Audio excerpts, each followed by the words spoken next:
राम राम राम राम राम राम राम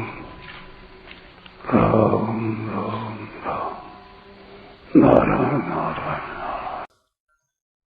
संबंध 9वें श्लोक में भगवान ने यज्ञ के लिए किए जाने वाले कर्म बांधने वाले नहीं होते ऐसा बतलाकर यज्ञ के लिए कर्म करने की आज्ञा दी।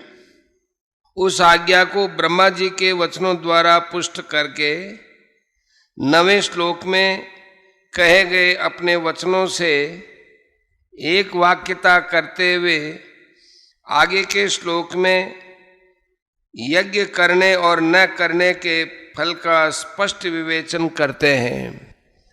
यज्ञ श्रेष्ठाशिनः संतो मुच्यन्ते सर्व किल विषय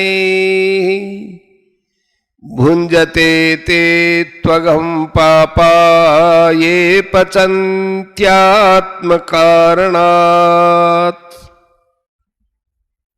यज्ञ शेष का अनुभव करने वाले श्रेष्ठ मनुष्य संपूर्ण पापों से मुक्त हो जाते हैं, परंतु जो केवल अपने लिए ही पकाते अर्थात सब कर्म करते हैं वे पापी लोग तो पाप का ही भक्षण करते हैं।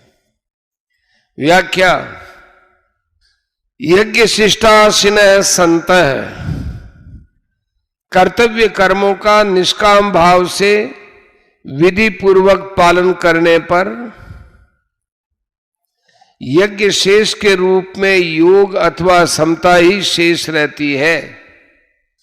कर्मयोग में यह खास बात है कि संसार से प्राप्त सामग्री के द्वारा ही कर्म होता है, अतः संसार की सेवा में लगा देने पर वह कर्म यज्ञ सिद्ध हो जाता है।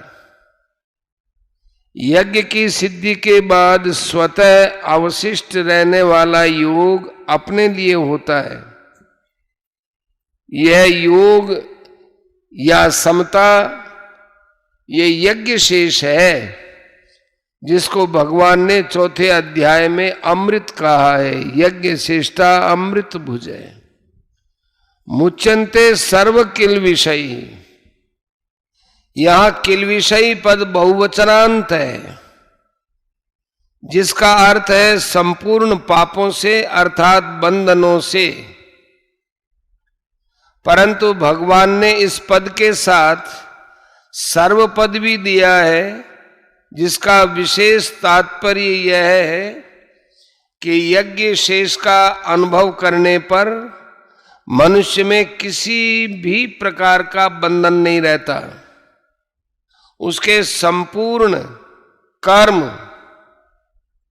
विलीन हो जाते हैं।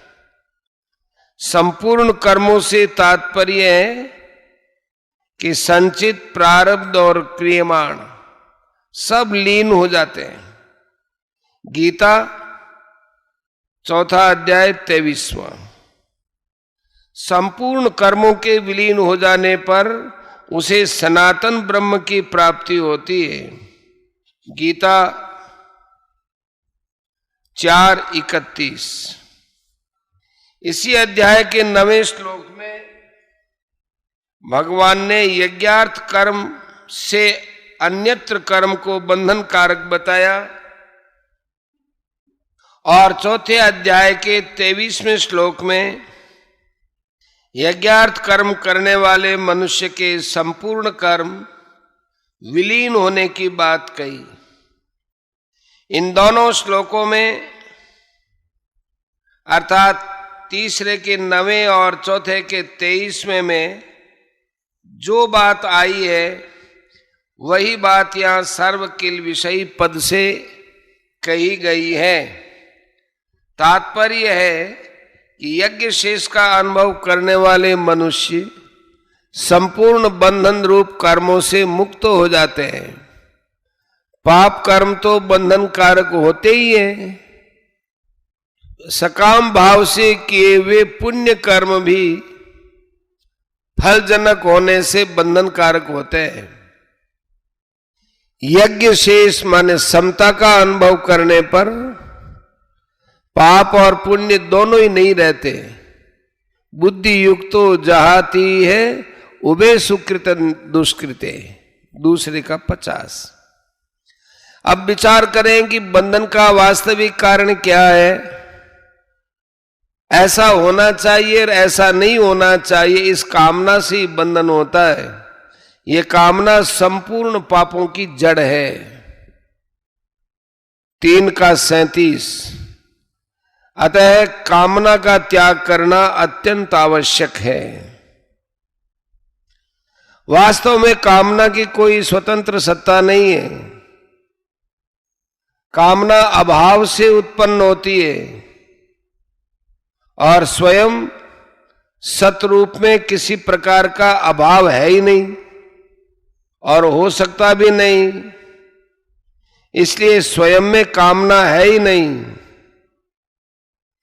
केवल भूल से शरीर आदि असत पदार्थों के साथ अपनी एकता मानकर मनुष्य असत पदार्थों के अभाव से अपने में अभाव मानने लगता है और उस अभाव की पूर्ति के लिए असत पदार्थों की कामना करने लगता है। साधक को इस बात की तरफ ख्याल करना चाहिए कि आरंभ और समाप्त होने वाली क्रियाओं से उत्पन्न और नष्ट होने वाले पदार्थ ही तो मिलेंगे। ऐसे उत्पत्ति विनाशील पदार्थों से मनुष्य के अभाव की पूर्ति कभी हो ही नहीं सकती। जब इन पदार्थों से अभाव की पूर्ति होने का प्रश्न ही नहीं है तो फिर इन पदार्थों की कामना करना भी तो भूल ही है। ऐसा ठीक ठीक विचार करने से कामना की निवृत्ति सहज हो सकती है।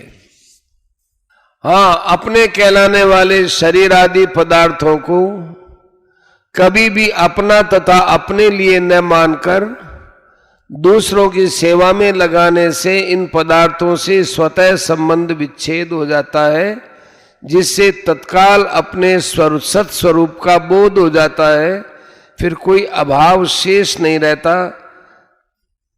जिसके मन में किसी प्रकार के अभाव की मान्यता नहीं रहती, वह मनुष्य जीते ही संसार से मुक्त है। ये पचन्त्यात्म कारणात् अपने लिए कुछ भी चाहने का भाव अर्थात स्वार्थ, कामना, ममता, आसक्ति एवं अपने को अच्छा कहलाने का किंचित भी भाव आत्म कारणात् पद के अंतर्गत आ जाता है। मनुष्य में स्वार्थ बुद्धि जितनी ज्यादा होती है वह उतना ही ज्यादा पापी होता है।